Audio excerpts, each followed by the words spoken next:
आपका स्वागत है सर। बात करते हैं स्पेसनेट एंटरप्राइजेज इंडिया लिमिटेड कंपनी के बारे में। कंपनी की बात करें तो company business of trading of commodity and providing information technology related service, information related service प्रदान करती है।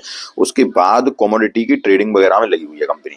अगर कंपनी के ओवरऑल मार्केट कैप की बात करें तो मार्केट कैप मात्र 458 करोड़ का मार्केट कैप है। उसके बाद स्टॉक का पी रेशियो की बात करें तो 40 का पी रेशियो पे ट्रेड कर रही है कंपनी। वहीं आरओसी आरओई की बात करें तो 13.2 और आरओई भी 13.2 की है।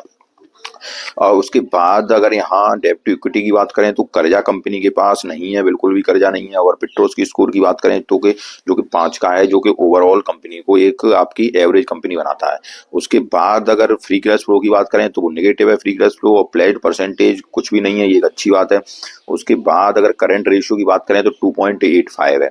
आगे अगर हम चर्चा करते हैं कंपनी के बारे में तो देखते हैं सितंबर की माह की सेल्स अच्छी आई थी। कंपनी की जो सेल्स है वो भी इंक्रीज हुई थी पहले की अपेक्षा, जून की अपेक्षा सितंबर माह की सेल्स इंक्रीज हुई थी। उसके बाद अगर ऑपरेटिंग प्रॉफिट मार्जिन की बात करें तो ऑपरेटिंग प्रॉफिट मार्जिन 9.03 का है, और पहले भी 9.44 का था, जो कि एक लगभग रेंज में ही चल रहा है, कभी 3.65 और यहाँ एक बिल्कुल रेंज में ही चल रहा है। उसके बाद अगर हम आगे की बात करते हैं, नेट प्रॉफिट की बात करते हैं, तो नेट प्रॉफिट भी सितंबर के माह में 3.49 करोड़ का एक अच्छा नेट प्रॉफिट आया था।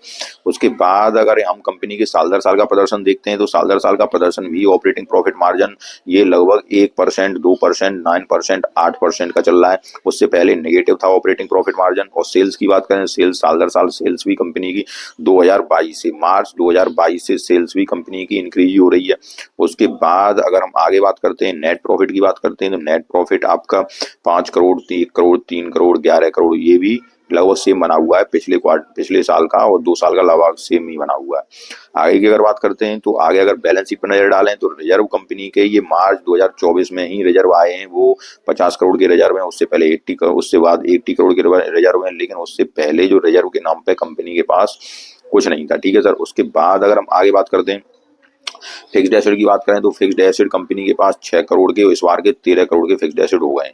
आगे हम बात करते हैं कैश फ्लो, कैश रेशियो की अगर बात करते हैं, रेशियो भी कंपनी का, जो कि मैं लगातार बात करता रहता हूं कि रेशियो 90 डेज के होने चाहिए, तो ये 115 दिन के हैं, 1 दिन का, 41 दिन का, ये भी लगभग रेशियो भी लगभग सही चल रहे हैं कंपनी के। लेकिन अगर शेयर होल्डर पैटर्न की बात करें तो यहाँ पे अगर हम देखें शेयर होल्डर पैटर्न में, तो शेयर होल्डर पैटर्न में प्रमोटर के पास 16% का माल है, ये 2022 से है। और उससे पहले 2021 में 55% का माल था, जिसको के शेयर होल्डर ने, प्रमोटरों ने मात्र 16% का माल रखा है। और शेष जो है वो किसके पास है? शेष आपके पब्लिक के पास है। पब्लिक के पास कितना कितना पहुंच गया है? 83.96% का। ठीक है सर। और प्रमोटर के पास इस बार भी होल्डिंग्स कम हुई है, लगातार प्रमोटर की होल्डिंग्स कम हो रही है। और जो प्रमोटर की होल्डिंग कम हो रही है वो कहाँ जा रहा है? वो थोड़ा सा माल इस बार एफआईआई के पास गया है, हल्का सा, लेकिन उसके बाद जो इंक्रीज हो रहा है वो एक पब्लिक की होल्डिंग्स इंक्रीज हो रही है। ये आप देखिए, लगातार पब्लिक की होल्डिंग्स इंक्रीज हो रही है। अब हम बात करते हैं ओवरऑल कंपनी के टेक्निकल पे बात करते हैं, टेक्निकल क्या चल रहा है कंपनी। अगर टेक्निकल की बात करें तो आरएसआई 13.7 की चल रही है, जो कि कंपनी को स्ट्रांगली ओवरसोल्ड जोन में दिखाती है। ठीक है सर। उसके बाद एफआई की बात करें तो ओवरसोल्ड जोन में 28.3 की, वो भी ओवरसोल्ड जोन में दिखा रही है। इसका मतलब तात्पर्य है कि यहाँ से कंपनी में ज्यादा गिरावट की संभावना नजर नहीं आती है। लेकिन थोड़ा सा अगर हम आगे चलते हैं तो अगर आगे ऐसे वॉल्यूम अगर देखा जाए तो 6 मंथ का वॉल्यूम जो आ रहा है 1.7 मिलियन का आ रहा है, और 1 डे का वॉल्यूम 409 के का आ रहा है। ठीक है सर। उसके बाद अगर हम आगे बात करते हैं तो आगे इसका अगर हम ये देखते हैं, बियरिश मोड है पूरा, क्योंकि 20 डीएमए 200 डीएमए के स्टॉक नीचे चल रहा है।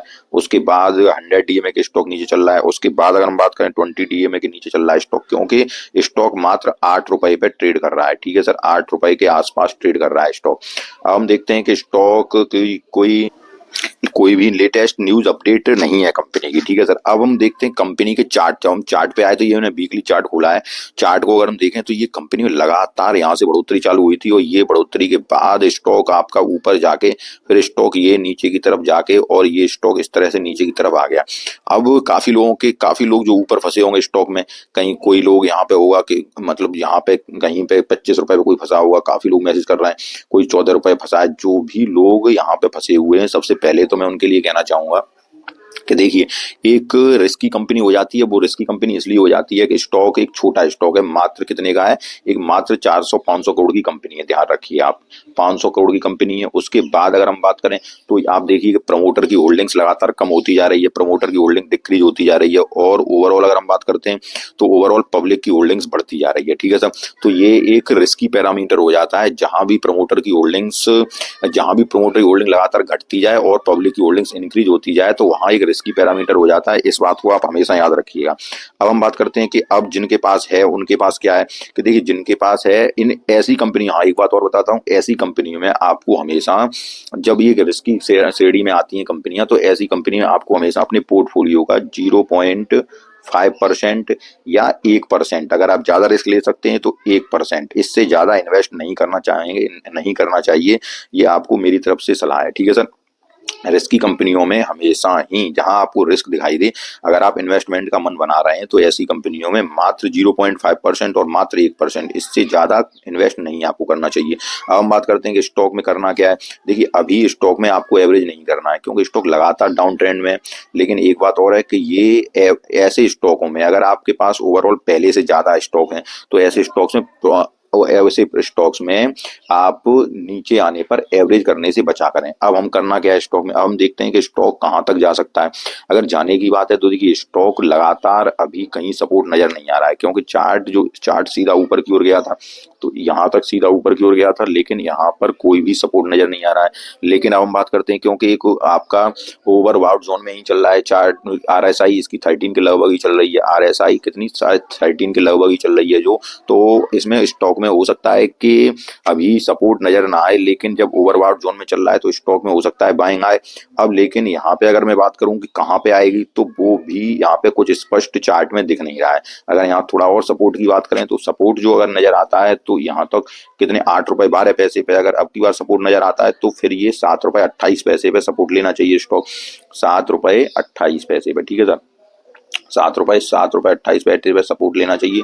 अगर इसको भी स्टॉक तोड़ता है तो फिर स्टॉक आपको और नीचे आ सकता है, और वो स्टॉक होगा, वो फिर प्राइस होगी 5 रुपए 84 पैसे की, कितने की सर, 5 रुपए 84 पैसे की।